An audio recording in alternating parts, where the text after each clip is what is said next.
Welcome everyone to this episode of the Global Positive Health Institute podcast, the GPHI podcast. My name's Simon Matthews. I'll be hosting this episode. It's my great pleasure to introduce to you my dear friend and colleague, Dr. Liana Lianov. Liana, of course, is the president of the GPHI, the Global Positive Health Institute. She's also the immediate past president of the International Positive Psychology Association Division of Health and Wellbeing. She's the vice chair of the American Board of Lifestyle Medicine and, of course, a past president of the American College of Lifestyle Medicine. Liana has authored two books, Roots of Positive Change, and the book that we're going to be talking about today, Strengths in the Mirror. I had the great pleasure of meeting Liana at a lifestyle medicine conference out here in Australia several years ago when she was speaking. And that was really just at the time that lifestyle medicine was beginning to take off here in Australia in a significant kind of way. And I've been very fortunate since that time to be able to work with her and alongside her.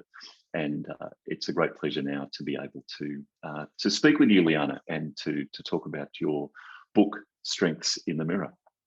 Thank you, Simon. And it's a pleasure to interact with you always. And I'm very eager to share with you and the audience my passion around positive psychology, healthy lifestyles, and so much more that's in this book.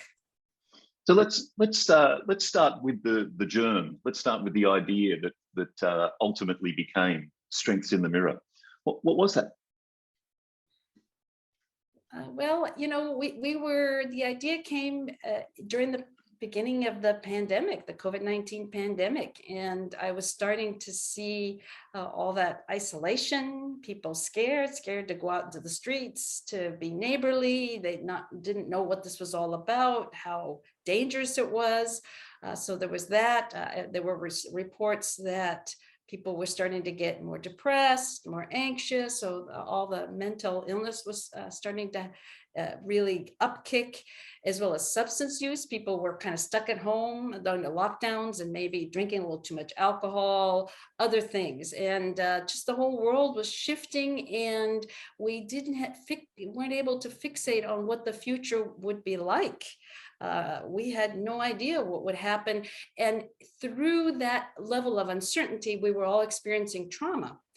And that's when I thought, well, you know, actually all the things that I've always been passionate about around healthy living, around positive psychology, on character strength, supporting ourselves, are very relevant now and for the foreseeable future in getting through a trauma collectively as a society, like the pandemic, and then recovering from it, hopefully stronger. And I thought, that's what it is: strengths, stronger, strengths in the mirror, because we're going to look in the mirror and we're going to find those strengths either in ourselves or what we can do on a daily basis to come out thriving. How much do you think the duration of the pandemic has affected people? That's a good question, because I think very early on, even my partner was not believing that this would last very long. And he'd say, oh, it'll blow over in a couple of weeks, maybe a couple of months, and then it would move on and move on. And as a public health professional, public health trained physician, I knew the science was not going to support this being a short-term trauma for all of us. And yet even I wanted to think, okay, yeah, it'll blow over. And so month after month, it just dragged out. Then we got the vaccines, we got some what we thought was the light at the end of the tunnel. But as we all know, then the new variants started creeping up. And even now, as we're recording this, we really don't have a full idea of when that horizon and that post-pandemic period will be. And so it dragging out, I think, has has affected us, because it's sort of almost jerked us around, like, okay, there was the initial shock, okay, we're getting through this, we're seeing the light at the end of the tunnel, and then it's like, oh, no, it's not really the light at the end of the tunnel. That might actually be a light of another oncoming train. And here we go again, and it's been this rough ride. Yeah, it has been. I can remember coming back from the US at the end of January 2020, and shortly after that, there started emerging words about this, and then it became clear, I think, at least where I am in the world, by around March. And I remember myself naively thinking that I was due to go back to the US in July of that year, and that by then it would all be over, and that would be fine. And here we are all this time later. And it's only, we've heard the word unprecedented, of course, many times to describe the pandemic, but it's only unprecedented if we don't pay any attention to our grandparents and great-grandparents and their own experiences, of course, all of whom have lived through various pandemics in their lifetimes.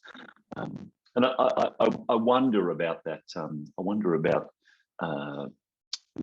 the strength that we could take from people who've gone before us.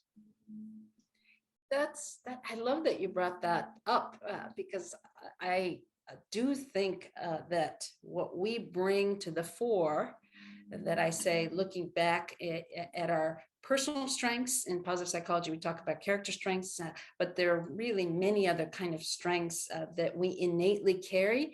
And at some level, whether it's in our prefrontal cortex and we're consciously aware of it, or it's more subtle, what has gone before is there if we're aware of our personal history, our societal history, our family history, and all those difficulties that prior generations have experienced. And despite all of that, here we are, a vibrant society. And so that should give us that innate hope and innate feeling of strength about a future. That's that collective and cumulative trauma idea, isn't it? Which is, from a psychological perspective, is fascinating. For a start, because our models of trauma, our psychological models of trauma, don't particularly make good space for this idea of collective and cumulative. But secondly, the point that you've just made is that despite the presence of this trauma, the human race marches on. And we seem to manage to keep putting one foot in front of the other, day after day, week after week, month after month, year after year. Yeah. Liana, if someone read your book, what would you want them to walk away with? Inspiration, motivation, are things that immediately come to mind. But again, as I just was mentioning, sometimes we lose sight of the fact that everything that we need to ride the bumpy road of life is right there, right either within us or at our fingertips. It might even involve just a simple, sometimes seemingly not so simple, shift in attention, redirecting our attention to what's going well, what we bring to the table, and that we can make a difference. And we don't have to rely on major solutions or even have to have certainty, because there never is certainty out there. That the certainty actually comes from within, in knowing that we have these strengths that we can carry and that we can act out. And so I want people to really, when they read the book, to look at that and fully absorb that, fully embrace that, and have that then be almost a sort of a subconscious part of the back of their brain for future bumps in the road. And there certainly will be. We'll get through this pandemic, and there are other bumps in the road. Of course, now other things that are hitting our media everywhere, and as we're going through the pandemic simultaneously, is this climate change fear and crisis, and it's making these younger generations and all of us very, again, uncertain about the future. And that can be very scary. So we got to be able to take a deep breath, pull in and say, we can make a difference. We can get through it personally. We can be leaders. We can make change. We can do it starting from right here. We have a tendency, don't we, as people, to fall into errors of thinking. And one of those errors of thinking is to be confronted with a situation like the pandemic, to allow that to occupy a large space in our minds, which it does, I guess, when it's in the media frequently and has an impact on so many things that we do. But we also then make the thinking error of believing that we need a large solution to make any difference here. And in fact, what I'm hearing you saying is we don't. Small changes, small differences that we can make in our daily lives, with ourselves, with people that we're in relationship with, in our communities, are the stuff of really powerful change over time. Absolutely. Small changes, and that we carry with us. I use this analogy in the book of a toolbox with a few simple tools. We can rummage around in there and see which one's appropriate. It would be great to use all of them, but knowing they're there and we're carrying that toolbox, it's with us always, and they're simple tools, again, at our fingertips, is very reassuring. We're going to dig into some of those tools in future episodes, future conversations we have. I'd love to understand a little more, Liana. You have a very distinguished career in the area of lifestyle medicine, and I know the story of how you became involved in lifestyle medicine. Many people will, but I'm wondering about the links between lifestyle medicine and positive psychology. What do you see as the nexus there? Thank you for that question. This is what really excites me, is that for a long time, I didn't really get the connection overtly. I was very passionate, of course, as a physician, as a preventive medicine physician, and involved in lifestyle medicine, how crucial healthy lifestyles are, not only to prevention, but to treating disease, to reversing disease. But on the sidelines, I had this passion. I was reading everything I could get my hands on around positive psychology and what makes people happy. What is our inner why, our inner meaning, all that kind of stuff. And of course, I knew that some of that is very relevant, for example, in health coaching. But I still kind of thought, okay, they're connected, but that's kind of more of a side hobby. And here's the real stuff, lifestyle medicine, healthy lifestyles. And then I was sitting at an International Positive Psychology Association's World Congress in 2017. I remember it well, in Montreal, and Dr. Barbara Fredrickson was the outgoing president at the time, and she was giving her keynote address, and she was talking about healthy lifestyles, positive emotions, positive psychology as one huge a circle that embraces everything that I call total well-being. They're part of one thing. And this light bulb came on that, this is not a side thing. These are integral to each other. And in fact, what we know and the science shows is that, yes, positive emotions trigger us to go towards healthy habits, reinforces those healthy habits. As we do those healthy habits, we experience more positive emotions, and that it's this lovely upward spiral, reinforcing spiral for each other between positive emotions and healthy lifestyles. But not only that, but when I think of healthy lifestyles, we traditionally, for example, College of Lifestyle Medicine, we talk about the pillars, predominantly plant-based diet, physical activity, getting high quality, enough sleep, avoiding risky substances, managing our stress, and we talk about social connection. But I think of that last piece as perma-ing, which are all the Martin Seligman's elements of positive psychology. So they're actually a habit So PERMA is a habit, a health habit that's integral to our total well-being. And for those who happen to not be familiar with PERMA, it stands for P for positive emotions, like practicing gratitude can boost positive emotions. E for engagement and flow, activities where we lose track of time and we're one with that activity, hobby or physically running, etc. Then we've got R for relationships, M for meaning, what brings us meaning, and A for accomplishment, setting goals that we value and working towards them and achieving them. And that PERMA has actually now become a verb in the positive psychology community. Are you PERMAing, this week or today? And so that I just see it that positive psychology is not only the foundation for health behavior change and that reciprocal relationship, but that it's actually its own huge tool and a huge pillar of a healthy lifestyle. Mm-hmm.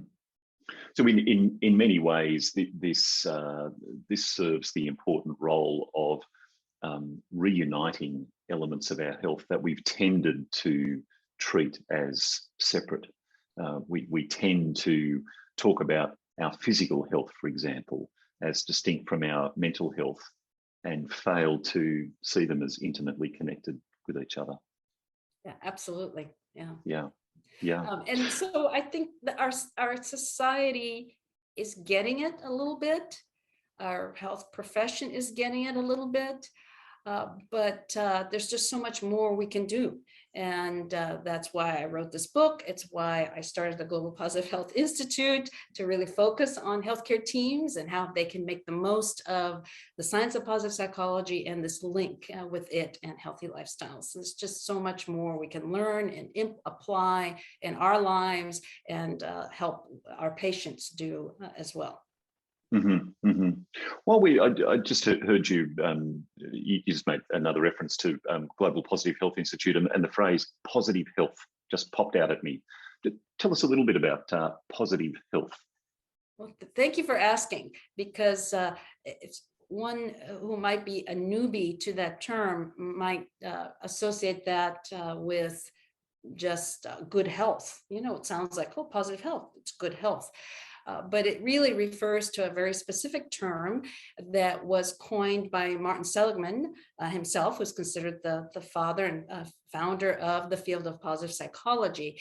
And the way he's defining it is that it's a state of health and well-being that we can achieve over and above what we can achieve by addressing traditional risk factors. And traditional risk factors might be, again, eating that healthy plant-based diet, being physically active, and so on. So even as we do all those healthy activities, we certainly get healthy, but can we achieve positive health? No, I think we need to do additional activities under the realm of positive psychology to achieve that greater level of positive health, which then leads to not only better coping during times of stress and trauma, like we've been talking about, but also resilience, meaning easily bouncing back, but more importantly, outright thriving, being our best selves, and even perhaps now this new term that's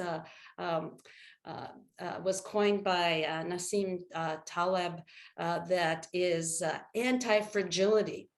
And that relates directly to the trauma. So that by doing all of these activities, healthy activities, positive psychology-based activities, when we then go into situations of difficult situations and traumatic situations, not only do we just not break and fall from the experience, but we actually grow from the experience and become even better.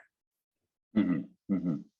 It's a lovely segue into one more thing that I wanted to ask you about in this episode, Liana, and that is the toolkit that's embedded in Strengths in the Mirror.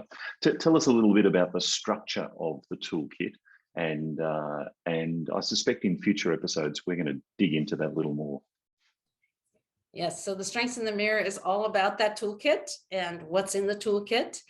Some of those tools we carry innately, and some of them we do through our daily activities and daily habits.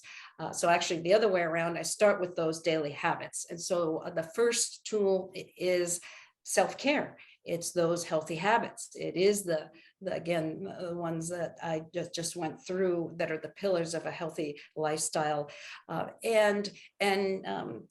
And not only that, but throughout, when I think of these strengths and all 5 of these, I should point out that I really believe in customizing them because that makes them more fun, more interesting, more sustainable. So what self-care activities, we all know, okay, eat a healthy diet, be active, but what really resonates with you?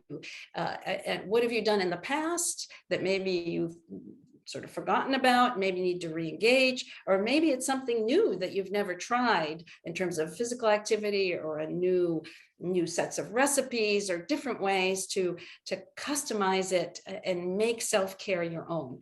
So there's the self-care, which is usually our physical health habits. Then related to that are our positive activities that I've been saying. That's also part of that comprehensive well-being plan and approach. And so that is things like, again, we need to customize it. There's so many different kinds of positive psychology interventions, and we'll look into those for sure. But examples are practicing gratitude, looking at 3 good things, acts of kindness, can be for some people, a sense of calm is their positive well-being place. So it might be just flow activities or mindfulness activities or outright meditation, for example. Anyway, so that's the second tool, is this lump of positive activities. The third one I pull out, even though it's part of that PERMA that I referred to earlier, which is R in PERMA is for relationships. In the toolkit, I call it social resources. I pull that out as its own tool because it is so vital. We have the most science behind it, the most robust long-term cohort studies that show that it is the single social connection, and we're social beings, is the single most important factor in our physical health, our happiness, our longevity, everything. And of course, it adds meaning to our lives, which is another part of that PERMA model. So those are the 3 tools that are part of what we can put into our daily habits, our regular habits, and that I see as strengths at our fingertips to sustain us. And then the last 2 are more innate and kind of looking within and reflecting, looking back at what we're good at, as it says, strengths. Now, in positive psychology, there's been a lot of research around and a validated survey called the Virtues in Action Survey, the VIA survey, and there's an Institute on Character that provides a lot of education around these character strengths, and we'll look at them at a future podcast. And so for anyone who's not doesn't know about that and is interested in learning more, via character.org, you can take this survey at no cost.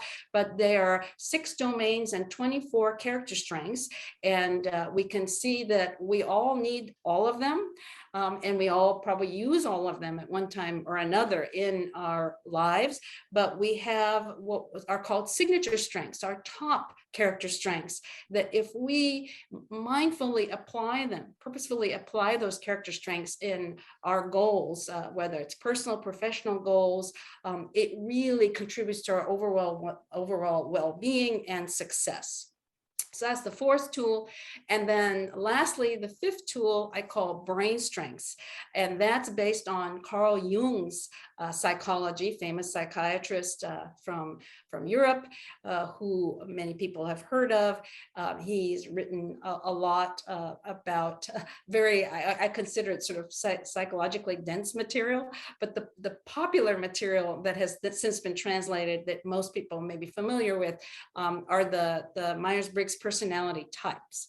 And but the foundational part of those, so for people who are maybe not so into personality types, you can let that go. But what Carl Jung really was contributed to the science of psychology and well-being is really after interviewing hundreds of patients and doing a lot of very innovative thinking, came up with 8 what he called cognitive functions, and I call them these brain strengths. So there, 4 of them are ways that we take in information from the world, and 4 of them are ways that we make decisions based on that information about the world.